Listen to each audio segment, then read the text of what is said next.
En fait, je suis très contente d'être là ce matin et non pas hier, si on va dire comme ça. Journée dédiée hier, si j'ai bien compris, à la sécurité numérique. Et en général, on me fait intervenir sur le sujet de la sécurité, ce qui est une justification parfaitement légitime pour ce programme, puisque la commande qui a été en effet passée, c'est de fournir une identité numérique sécurisée. Et pour autant, je suis ravie donc d'intervenir aujourd'hui dans un cadre plus tourné vers le citoyen dit augmenté et sur ses attentes, puisque c'est pour moi l'occasion de partager avec vous les retours de travaux que nous venons de conduire d'une étude auprès des attentes des utilisateurs. Paola Fortezza, tout à l'heure, indiquait en effet la nécessité de répondre aux besoins, bien évidemment, qui existent ou qui vont naître, mais la contrainte, l'exigence qui est la nôtre, c'est également de répondre aux attentes des utilisateurs, pas uniquement d'usage, mais également de leur perception de ce que doit être l'identité numérique. Alors, nous avions en tout début de programme déjà essayé de clarifier, de mieux percevoir cette demande, puisque la demande du gouvernement, c'est vraiment d'avoir une démarche centrée sur l'utilisateur, c'est en toutes lettres, dans la lettre de mission. Je dois bien avouer en toute humilité qu'au tout début du programme, je pense que les interrogations que nous avions portées aux utilisateurs témoignaient indéniablement d'une absence même précise de compréhension même de l'identité numérique dans les questions qui étaient posées, parce que c'est quelque chose de compliqué à faire comprendre, à comprendre et à faire comprendre. Et les résultats étaient sans doute pas extrêmement performants. Donc nous avons renouvelé en fait l'expérience récemment, puisque nous sommes donc, comme c'était indiqué tout à l'heure, maintenant en phase opérationnelle pour travailler sur cette solution d'identité numérique. Il nous semblait important évidemment d'ajouter au cahier des charges, donc déjà extrêmement complexe, y compris en termes de sécurité, bien évidemment, qui est le nôtre, un cahier des charges citoyen sur les attentes. Alors, comme en fait, c'est une étude qu'on vient de récupérer, je me permettrai d'avoir un papier pour ne pas trahir la voix des utilisateurs, et donc vous m'en excuserez, en général, je m'en passe, mais je pense qu'un certain nombre des constats sont importants à partager, et ils concernent d'ailleurs en fait l'ensemble des acteurs, évidemment, de l'écosystème de l'identité numérique. Ce que nous disent les usagers, alors ça a été des études à la fois quantitatives et qualitatives, donc avec à la fois des groupes utilisateurs très représentatifs, tout au moins on l'espère, et sur un nombre non négligeable, plusieurs milliers de personnes aussi, donc c'est assez confirmé dans les constats, c'est qu'en fait il y a deux grandes sources d'insatisfaction lors des procédures d'identification et d'authentification que les usagers perçoivent, et sans grande surprise, mais c'est très nettement affirmé. Un, la perte de temps que représente pour eux le fait soit de se déplacer, soit de fournir des documents qu'on leur redemande en plus, soit la complexité de gestion des multiples identifiants mots de passe. Paola Fortezza l'a signalé tout à l'heure. Et l'accès aux services publics, qui est identifié comme une catégorie très particulière par les usagers, témoigne notamment sur ce plan d'insatisfaction de trois constats particuliers. Un, des procédures d'identification particulièrement compliquées, parce que souvent les identifiants qui sont imposés par les services publics sont compliqués à retenir, parce que la structure du mot de passe est tellement compliquée, et souvent que lorsqu'on l'oublie, les dispositifs pour les renouveler ne sont pas non plus d'une ergonomie formidable. Deux, c'est que ces services publics manipulent d'une façon ou d'une autre des données qui sont considérées comme particulièrement sensibles et confidentielles, et donc pour lequel on espère, on attend une maîtrise tout à fait particulière. Ils sont cités spontanément, évidemment, et sans surprise, les impôts, bien sûr, la santé, évidemment, mais également les données d'état civil, l'identité en tant que telle. Et puis de multiples procédures d'identification très peu homogènes d'un service à l'autre. On le sait, donc c'est vrai pour l'ensemble des réseaux sociaux, mais y compris dans le domaine public, et là c'est largement entendu, ce n'est pas simplement les services publics d'État, mais c'est également les collectivités locales, on a de multiples mots de passe. Donc sans surprise, des exigences particulières en la matière. Et à l'égard donc d'une solution d'identité numérique sécurisée, qu'est-ce qui est attendu ? L'attrait est fort, manifeste. 74% quand même des personnes interrogées considèrent que c'est une bonne, voire une très bonne idée, ce qui témoigne quand même très nettement d'une évolution de la maturité numérique indéniable des usagers et de leur prise de conscience à la fois de cette difficulté complexe, mais également du besoin de sécurité dont ils ont besoin. Lié essentiellement aux bénéfices de simplification et d'universalité qu'une telle solution pourrait proposer. Le niveau de sécurité, oui, il est important, il est mentionné souvent, mais avec les contradictions qui sont d'ailleurs celles que nous portons chacun en tant qu'utilisateur et dont les usagers sont parfaitement conscients, à savoir, oui, nous voulons de la sécurité parce que les données, pour ce qu'on vient d'indiquer, sont particulièrement sensibles, parce qu'on craint les usurpations d'identité, À ce point, je fais juste une parenthèse, mais nous avions des petits groupes de 8 à 10 personnes. Et sur ces groupes de 8 à 10 personnes, systématiquement, il y en avait 2 qui avaient expérimenté, soit directement, soit indirectement, mais de façon très proche, un sujet d'usurpation d'identité sur le net. Donc c'est vraiment, évidemment, une inquiétude qui monte et qui est perceptible au quotidien par beaucoup de Français. Mais pour autant, et ils le disent d'ailleurs très bien, entre quelques éléments complémentaires de précision, de sécurisation qu'on leur demande, et finalement une procédure très simple, c'est encore cette dernière que l'on choisit, ce qui en dit long sur les efforts qu'il va falloir faire en termes d'ergonomie.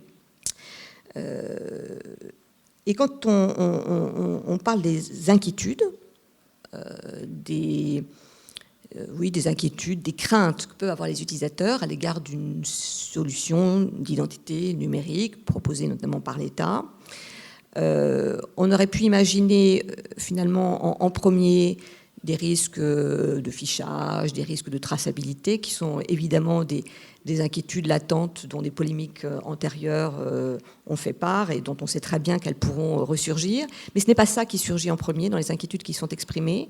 C'est plutôt la crainte, notamment, alors c'est toujours un peu contradictoire, mais dans l'hypothèse d'avoir une solution unique, si celle-ci, d'une façon ou d'une autre, est perdue ou compromise, le fait que ce faisant, on perde la totalité d'accès à ces services, la totalité d'accès à ces droits. Donc on voit bien que le sujet d'un éventuel monopole de solutions d'identité numérique n'est sans doute pas la solution, et on le savait déjà, qui est celle qu'on va pouvoir porter, et c'est déjà de toute façon dans la commande initiale.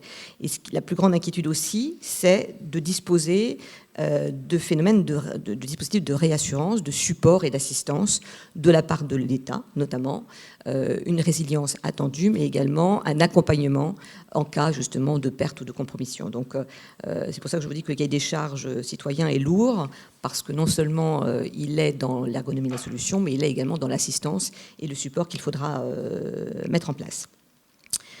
L'interrogation qui a été portée portait évidemment aussi sur les usages attendus, les besoins identifiés par les utilisateurs et les bénéfices attendus d'une identité numérique sécurisée.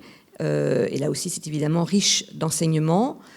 La première des réponses, c'est une capacité accrue, et Paola Forteza en sera contente, je pense, dans l'exercice des droits citoyens, et notamment sur la partie vote ou ce qui s'y rattache, procuration de vote, exercice de pétition, exercice du référendum, avec la certitude, en effet, que sa voix est bien la sienne et qu'on sécurise ce faisant l'expression de ce droit démocratique. Donc c'est un élément évidemment important.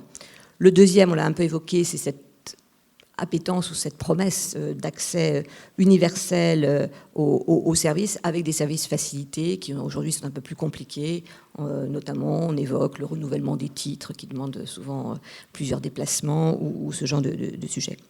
Et puis, ce qui est intéressant aussi, voir dans l'identité numérique sécurisée une perspective de protection des plus faibles, avec à la fois dans cette dimension de protection des plus faibles, des facteurs d'inclusion supplémentaires. Alors, ce n'est pas spontanément ce qu'on associe à une identité numérique sécurisée, parce que dans le même temps, les exclus ou les éloignés du numérique ont une manifestation d'inquiétude naturelle à l'égard de l'identité numérique, comme à l'égard de tout processus en fait numérique. Donc, il y aura en matière d'identité numérique, comme il y en a pour toutes les procédures dématérialisées, la nécessité d'un accompagnement et la nécessité de solutions alternatives. Mais ce qui est intéressant, c'est qu'une partie des utilisateurs identifie cette solution ou ces solutions comme un facteur d'inclusion possible, donc éviter de se déplacer pour des personnes qui sont éloignées de l'accès aux services publics, mais également capacité de s'exprimer en dehors d'un face-à-face jugé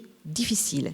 Et par exemple donné, et sont intéressants pour y réfléchir, un dépôt de plainte, mais un dépôt de plainte qui est compliqué dans le cas, par exemple, de violences familiales ou conjugales, où l'expression orale en face d'un représentant même de la loi est parfois difficile, et où finalement cette expression plus éloignée, tout au moins dans un premier temps, est considérée comme pouvant faciliter cette expression, et je pense que c'est quelque chose dont il faut tenir compte.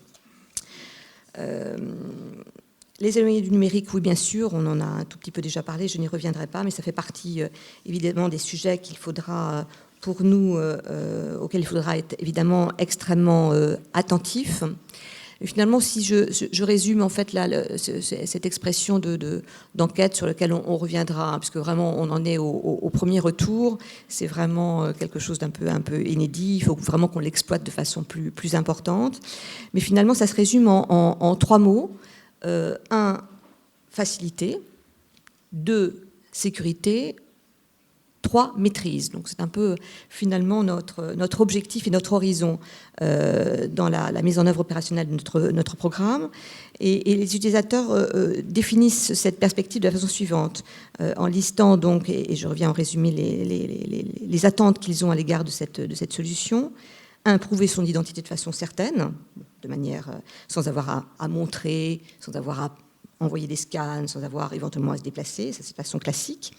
Donc mieux se protéger contre les risques d'usurpation d'identité, faciliter l'accès donc à ces droits du citoyen, on l'a déjà exprimé, bénéficier de nouveaux services en ligne, et là on a évoqué tout à l'heure le sujet de l'éducation, et par exemple les examens à distance sont évoqués comme une piste intéressante, des usages comme la signature à distance, celle-ci on a un usage que l'on connaît mieux, éviter donc de se déplacer pour gagner du temps, on l'a déjà dit, éviter un face-à-face difficile, on l'a dit, et s'assurer de l'identité d'un interlocuteur numérique. Et là, on rejoint ce qui est évoqué tout à l'heure également, dans le cas des plateformes collaboratives, mais également lorsqu'il n'y a pas de plateforme collaborative et qu'il y a des échanges directs maintenant entre utilisateurs, lorsque je prête un de mes biens ou lorsque j'en emprunte un autre, on veut avoir une certitude sur l'interlocuteur que l'on a de l'autre côté de l'écran. On pense aussi à des sujets de télémédecine qui sont régulièrement renouvelés. Donc ces points pour nous sont vraiment importants. Le sujet de la sécurité, il est évidemment au cœur de notre projet, mais finalement la sécurité, on la doit. Et pour l'usager, ça doit être quelque chose qui est une donnée acquise, dans laquelle l'État, finalement, c'est sa responsabilité première. Alors, je pense que pour une partie des membres du programme que je vois dans la salle, c'est loin d'être une facilité. La sécurité, c'est même au quotidien une contrainte extrêmement lourde. Mais cette parole des utilisateurs, cette parole des usagers, il faut l'entendre parce que finalement, c'est de cette réponse qu'on leur apportera dont dépendra le succès de ce projet. C'était un objectif fixé dans la lettre de mission et les usagers s'entendent à nous la rappeler au quotidien, donc nous en tiendrons compte. Voilà.